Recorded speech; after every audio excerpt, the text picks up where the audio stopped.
UGWUMBA. Na mgbe gboo na Igbo enwere ndị ọ bụrụ na ị bịa na mpaghara be anyị enwere ndị a na-akpọ ugwu eji ego. Ugwu eji ego ahụ pụtara na nne ya bụ ọgaranya ma ọ bụ na nne ya bụ eze. Ya bụ na ọ dịso aga ugbo. Ihe ọ nọ bụ ọ bịara eri akụ. Ndị a na-akpọ ugwu eji agụ ha ekweghị aga skuul. Mgbe ndị ọcha bịara ekweghị ka ha gaa soro ndị ọcha gaa ụlọ akwụkwọ maka na ihe ndị a na-afụ dịka ndị na-aga akwụkwọ mgbe ahụ bụ ndị aka n'obodo, ndị dịka ndị osu ma ọ bụ ndị na-enweghị uru ha ba ndị ogbenye. Tupu afụwazie uru agụmakwụkwọ bara anyị niile wee wunye isi. Enwere ruzie ka a pụtara. Ama m na mgbe m pere mpe ọ gụrụ m agụụ ịbanye boarding school. Ụlọ akwụkwọ m gara Union Secondary School ọkụ na anọ nwekwuru boarding school mgbe ahụ. Mana ofu ihe merunu m ji agaghị ya so n'ihe anyị ji na-atụnye ọnụ n'ụbọchị taa. Ọ bụ eziokwu na ọ pụtabeghị mgbe ahụ.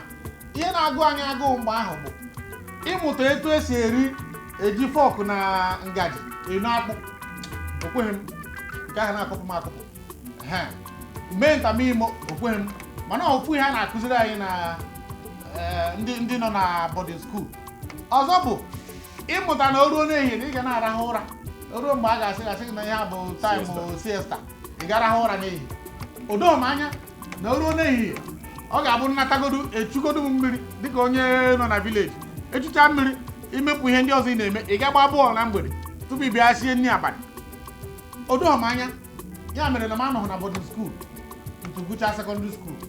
Mana e nwere ofu ihe ọzọ bụ nsogbu mere na ọtụtụ ndị Igbo ọtụtụ ndị be anyị na-agbaziri ya bụ boarding school ọsọ. Ya bụ ihe gbadoro ụkwụ tinye aka na egwu a Chinyere Udoma kụrụ mgbe a ya bụ ịkpọ ntu maka na anyị maara na enwere ebe o si ebido. Ka m kpọbata isi onye m epetike ndị Igbo. UGWUMBA. UGWUMBA. Nọ. Ekene m unu. Nọ. Biko okwu ịkpọ ntu a na ịga boarding school. A maara na eji boarding school eme ndị nna ha makwa ndị anyị bụ ọkacha mgbe ahụ. Mana kịta kedu etu si fụ ya bụ ihe? Ndị Igbo ekene m unu. Ị na-anya ifu na ihe anyị nọ bụ ijele session na akwa anyị. Ị na-anya ebe efu ya. Ụbọchị ọbụla anyị yi black na anyị na-ijele session. Mana ya bụ okwu ta nnukwu akpụ. Ọ bụzi tradition. Ife anyị bịara bụ ka ịkụwa aka oyibo nsogbu. Ihe na-ekwu okwu ya bụ boarding school.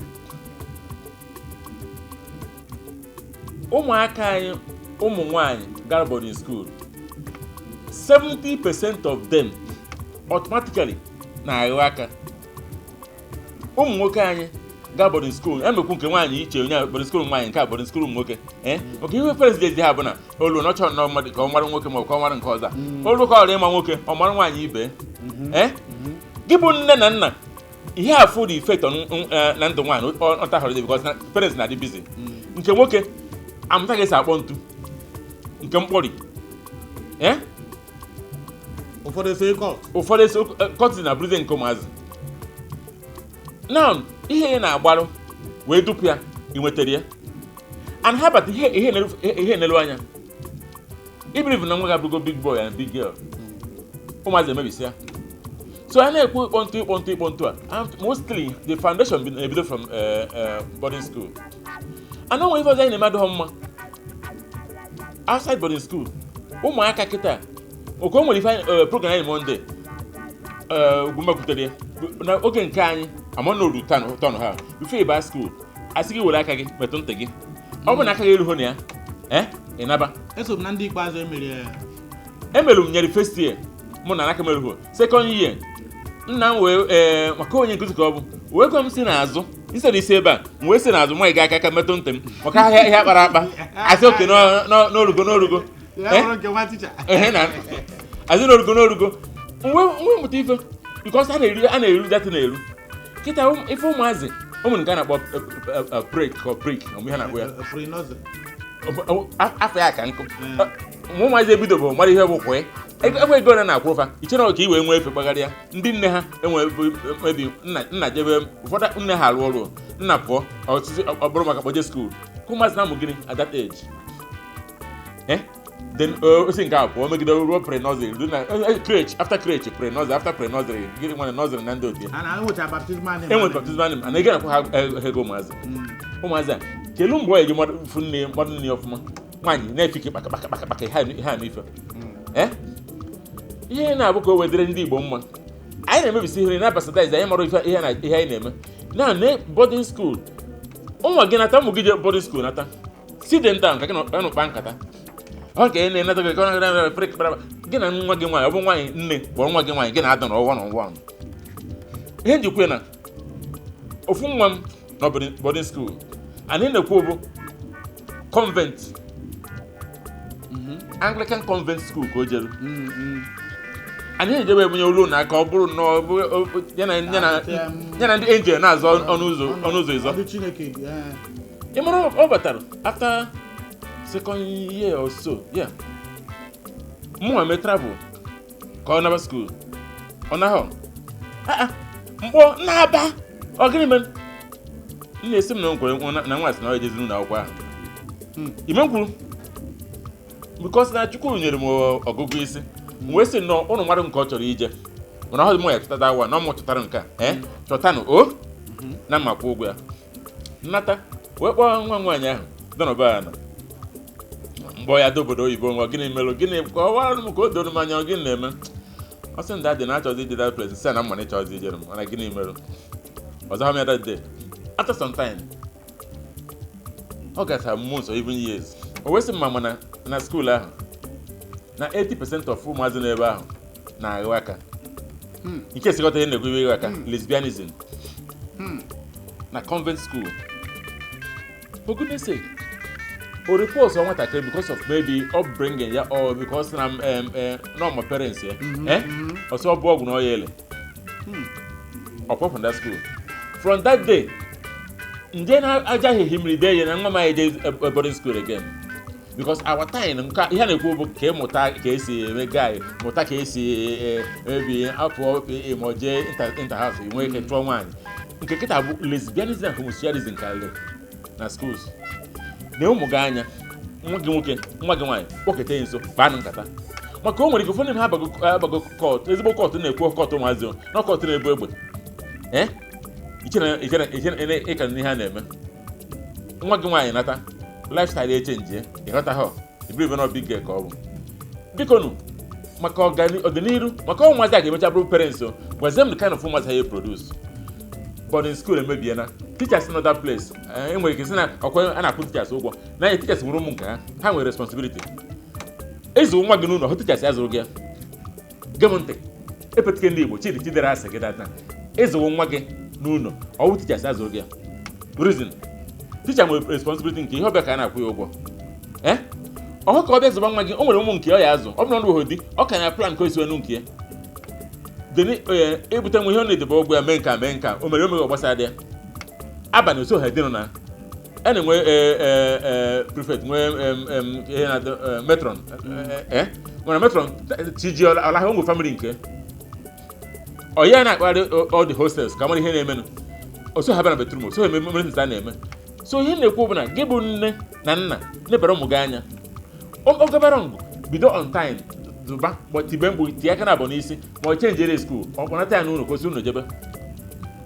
maka ihe ji ekwu maka ọdịnihu dị ndị na-abụ ime ọnwa ozugbo bifo na-eme bifo nwata igbo ike na-aṅụara ikpọje amụnọ ihe na-abụzida ọkrechi ka ọnwụ ka a na-agbanyere ha mmiri ara agbanyere ha olo skuul ọ gbazi ụka ya ṅụba ịhazụ nwa ọhọzụ ka ị na-azụ ya chere ka nwa gị too eto bifo ọba skuul gị maka eji akpa ego gị maka ndị skuul ji akpa ego chere ka nwa ahụ mara onye ibu very well ka ọ mụta na ihe ọ na-amụtazi bụ ihe ticha na-akụziri ya na ihe ọda students na-eme o nwere ike na school o mere video watch sometime I think na WhatsApp or Facebook obere ụmụazị ụmụnne ka ha bụ ya dị orube 33 years na-edina onwe ha ha yi ka akwọ na-eme na ha na-eje n'ife ọ bụrụ ihe bụ ihe a na-afụ na film and most of you gọvanọ ka nkọ before hand over ụfọdụ n'ime parents mfugoro unu bụ arụ especially ndị nne ị na-watch movie enwe sexual scene na ike na ụmụ ga na-watch ya na-apụala ihe happened in my house emegide ha n'oru ha na nwoke megharị ahụ ụmụ eji aka ha even ọdụmanọ ya gbanyụọ ya ọ chenji ya ọ bụ na vidio fast forward ya ma ọ chenji ya na immediately upbringing ka enye ha maka ihe ọ na-afụ na-abịa n'obi wanda ochie practice ya ụna agba nkịtị gị na ụmụ ga na-amụ ime uru onwe gị na-amụ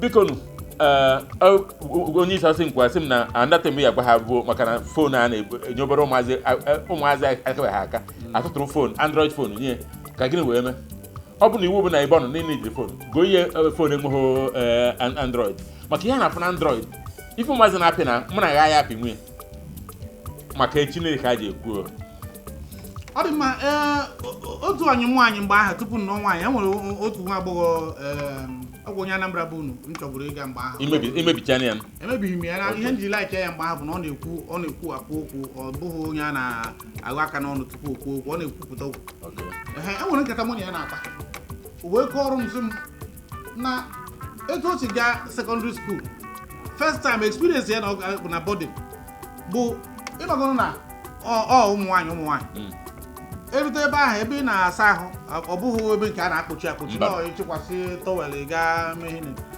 eme ha na ofu nwa agbọghọ gbanitere unu ji ego ọ na-eme ihe ego na-eme ihe na chee na ndị be ha nwere ego ọ gbapụta ya n'ebe ọ nọ na-asa ahụ ga-amaka nekwu dị ike ibu na ọ bụrụ ya bụ nke a na ịmaka o kwuo ya mbọsị izizi pụọ kwuo ya mbọsị ịbụọ mee ka ọ na-eweta ihe na mmiri dochara ya ahụ o kwuzie ya mbọsị nke ịtọ wee bata makụọ ya chọkwa osuso ya ọnụ esi na-ekwe na nwaanyị bi ọrụ ihe a na-ekwu erugo ihe dịka ihe karịrị iri afọ na abụọ na ụma ma ọ bụ iri afọ 25 ka m kwuo ya mkpetụ ahụ maka o mere tupu nnọọ nwaanyị mgbe ahụ egwu wee baa ya ahụ wee kọwazieri ya na imirikịta ụmụ agbọghọ ọ na-afụ ma ndị a na ọ ga-adị ka gachi na nwoke adịghị ha mma na ha na-arụcha aka ya mere onye ọbụla na-eji ihe emecha ihe na bifo a ekwu eriri nke igote ụmụ tọọ ya na-ewu a na-edizi ebe niile a na-erezi ebe ọbụla ya bụ na ya bụ ihe agbaminye na ugbu a na ihe ị na-aga ịmụta n'ụlọ akwụkwọ abụghịzi sụsọ ka ego akwụkwọ ada agụzi akwụkwọ kịta ọ bụrụ na asị ka anyị kwuo n'ime obi anyị ga-asị biko ọ ka ha mma imechi ịmụ ihe bọdịn skuul a kama onye ahụ baa yunivesiti ya gawa bọdịn skuul ma ụmụaka m kịta aga m wetara ha ụlọ ebe sụsọ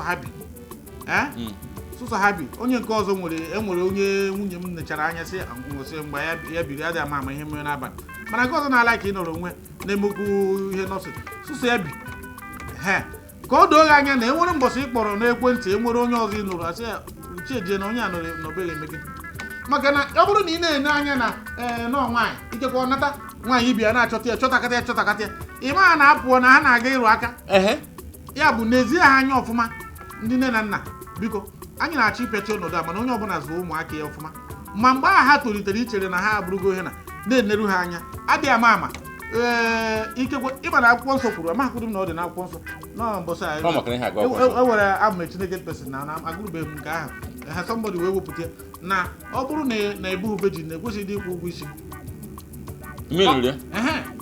ọ bụrụ na anyị kpọrọ nwaanyị bụ anyị kwụ ụgwọ isi ọ bụrụ na ọ bụghị vejin gaa dịka akwụkwọ nsọ agba ochie ọ bụkwa agba ọfụ ịgasị ha sinye gị ego ba ha na ekwesịghị ịkwụ ụgwọ onye na-abụ vejin mana kịta ya na-anụ vejin abụghịzi so onye dinara nwoke ụmụaka ọtụtụ ndị na-abụghịzi vejin tata nwere ike ịdị na-asị na mmetụpụ nwoke emetụbeghị m aka nwetaghị mma mana ejiri n'aka rụrụsie ya ike were ile ya biko ka a ghara ime ihe na foonu anyị na-ego onye ha dịka Epechike kwuru enwe m a na-eme nke parental guidance eme ihe na mana ihe ọ bụla itinye nkịta na isi n'ihu tinye ụmụaka esi n'azụ mepee ya ọhụ nwata bụ ihe gakwuru nna ebe ọ na-arahụ ụra maka na ọ maara na papa ya na-eji ihe tọmprint emepe foonu ya gakwuru nna ya were aka ebe ọ na-arahụ ụra mepee foonu were ego na ihe transfer na akaụntụ ya na-arụ onwe tupu papa ya na-ekuli ya bụ na ụmụaka ha na brain ha dị ọkụ kama na ikwe na ka ya bụ brain dị ọkụ gaa na nke arụrụ ala ọ ga-enye anyị nsogbu adịghị ama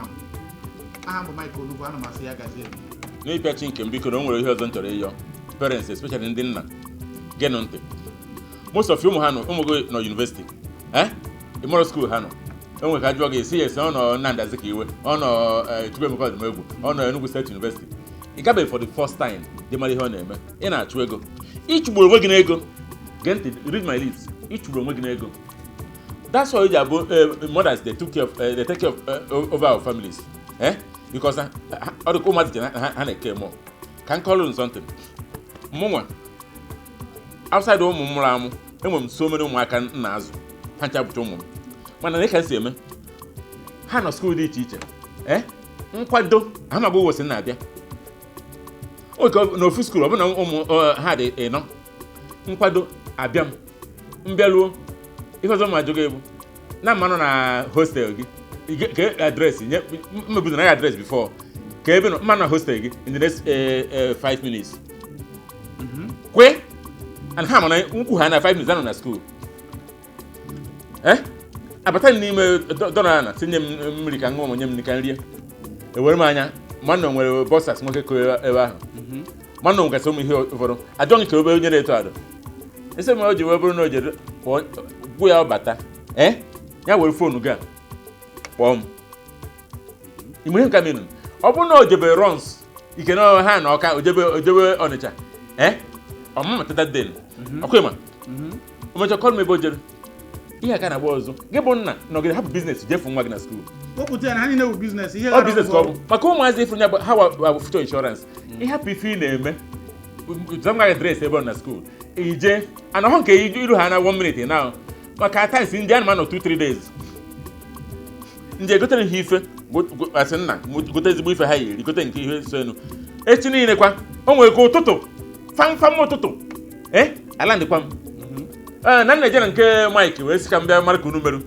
ihe njibe na-esi ụtụ ahụ bụ nke bụ eziokwu ọbụla ka mmadụ na nwere onye na-ele akwụkwọ n'ụlọ na nwere onye kampụ obelu mme nke mmemme asị nna nke ọdadịba Chukwu ebezi ụmụazị aba na hapụ ya na afọ ịkwụ ọnụ ụgwọ akwụkwọ ego ị na-akwụ ya n'ụgwọ akwụkwọ dozi mmiri neten ego nna ị na-enye dozi mmiri neten ị na-edi restructure life ya ka ọma na nna ya nwere ike ịbịa unexpectedly bring a good life mana ihe hapụ ya o nwere ka ọ gụchaa akwụkwọ pụta ịmụọ sef na mgbe ọ nọ skuul n'ọnụgo dị na skuul ka na married in school single at home ka o nyere anyị aka ndị nna ka nna agbakarị ndị nna ọ dịrị ha izi ime nwenu ma gị bụ ndị nna chenid busy ịdịrọ busy you will lose your children ka ba ahụ pay more attention and ha bata mbụ ụmụ gị always stay close to them ma nwoke ma nwaanyị dị anụ ọhụ gọm dị busy gịnị bụ problem ga-enwe ihe were ego nye ịnọkọta ịkpọ ya ọdọ na akpa nkata ma ndị bụ enyi ya like mụnwa all my children ama m friends ha niile o nwere ike chọọ ịkpọ nwa m akpọ m enyi ya